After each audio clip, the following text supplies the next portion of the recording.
Hi everybody, here we are back again. It's October 3rd, 2016. And I've been out here for a little while chopping down a bunch of stuff, as you will see. It's not as tidy as I was going to make it because I forgot some tools at home. I usually always keep them in the car, but I had a big project at home to do and I took them out of the car and forgot to put them back. So, no problems. We will catch it next time. It's supposed to start raining in the next couple of days, so I thought it'd be nice to get out here and get some stuff down while it's nice and dry. It's always easier to do it when things are dry. So, here is some of the remains of the Jerusalem artichoke. In this area, this first area here, this next year is going to be my compost dumping area. And I'm going to find somebody that will drop off grass clippings or something, leaves, whatever. And this is the area they are going to put them in. It's nice, it's right close to the road, so that'll work out good. I shouldn't say road, it's like a pathway that goes around our garden. So in here I've left some of them standing because they are starting to open up just barely. I think if it was a sunny day, I think they would be open. But being sunflowers and it's a cloudy day, not to have it. I see a couple of petals, but nothing to write home about. So here's the base. I'll get the rest of them next time. Here is the mint. I just chopped it right down and threw it in there. I could also use that for a spot for composting an area too, like for grass clippings to be dropped off. Anything close to the road is good for that. Because it's close to the road, also, if you plant stuff there, people will snitch it. Snitch it? Take it anyway. Here's the glads. They're over. I didn't cut them back. Here's where a big pile of sunflowers were, which all you can see is their little stalks there. So sad. If I would have brought my loppers or an axe, I would have chopped them up smaller, because I just let them compost over the winter. There's a couple of tobacco plants just trying to make it through, so I just left them there. I won't worry about it until I decide to cover this area up. There's a few seeds that made it through. More Jerusalem artichokes. Anyway, lovage is doing well. Here you'll see the honeyberries. Remember I said they get toasted over the summer? Well, they do. So they've dropped their leaves, and the two little plants closest to us are more pollinators than anything else. They don't produce hardly any berries. The two at the back produce good berries if they can make it through this spell here. Chives are doing good down there. It looks like grass, but it's actually a row of chives. Should take some home. The Veggie is almost done. I just propped it up a little bit. One little sunflower I left there. It's sort of creeping along the ground. This whole area in here at the back there should have been covered up. It's just I didn't have my sledgehammer and stuff to pound in stakes. So here is, remember last time all you could see on here was straw? I've taken out the green mesh that keeps the birds from poking at it.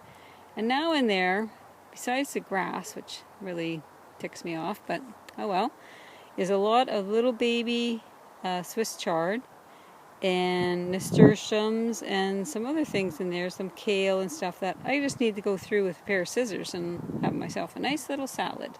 The nasturtiums are very peppery when they're young like that. The garlic, I pulled aside a little spot here to see if I could show you the garlic.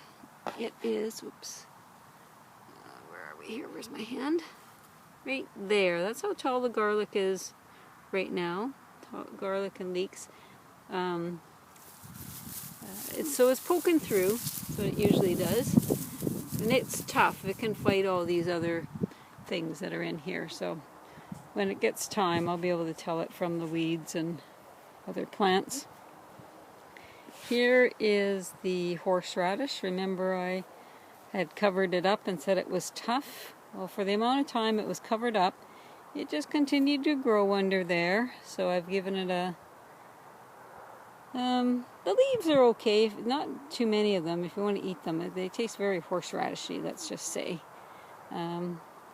But here's my onions that I left, so I can just pop off green stems and have onions all winter. Well, we'll see. I don't come out here much in the winter. Here is the grape bush. Oh, the grapes taste really good now. They've, it's been cold and they're overripe almost. They're so sweet. Sweet, sweet, sweet. The raspberries, you can see here, right here. These ones aren't quite ripe, but I ate a few that were ripe on there. For some reason they decided to throw a few more berries on for the fall.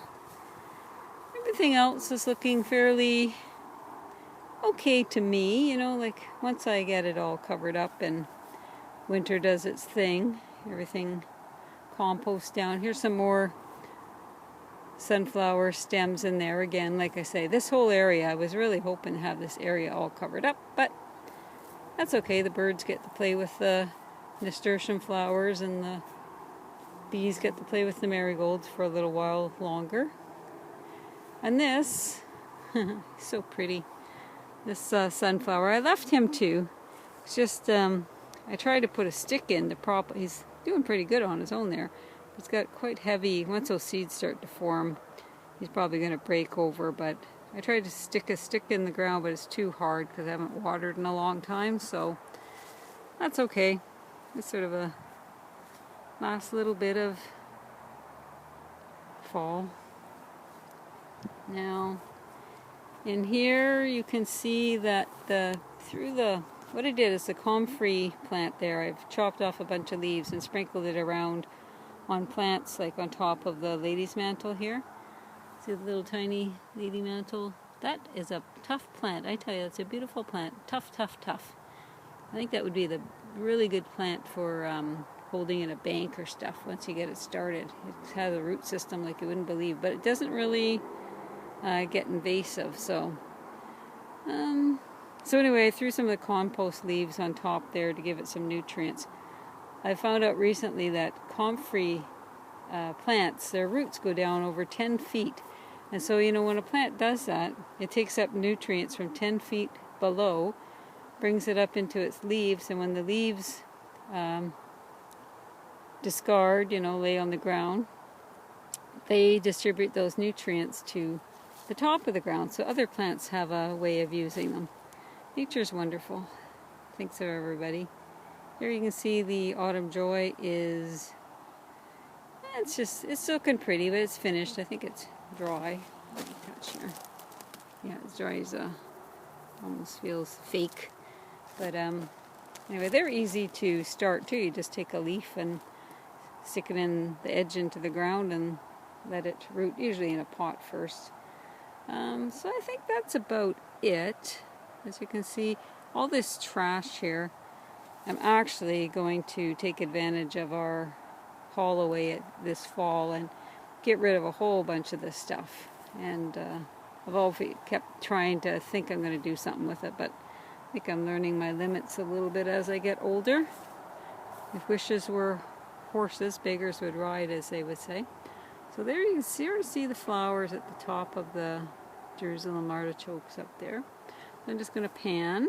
As you can see, other gardeners around are taking down their greenhouses.